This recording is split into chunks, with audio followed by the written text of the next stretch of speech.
कोई सांप निकाल पिटारी से, कोई धागा खींच परांदे का, कोई मन का इच्छाधारी से, कोई ऐसा बोल सिखा देना वो समझे खुश गुफ्तार हूँ मैं। कोई ऐसा अमल करा मुझसे वो जाने जान निसार हूँ मैं। कोई ढूंढ के वो कस्तूरी ला, उसे लगे मैं चांद के जैसा हूँ।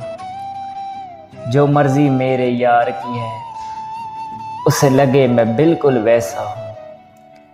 कोई ऐसा असम आजम पढ़ जो अश्क बहा दे सजदों में, और जैसे तेरा दावा है महबूब हो मेरे कदमों में। पर आमिर रुक एक बात कहूँ, ये कदमों वाली बात है क्या।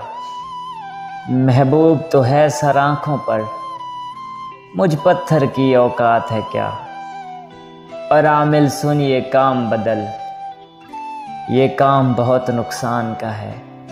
सब धागे उसके हाथ में हैं जो मालिक कुल जहान का है, जो मालिक कुल जहान का है।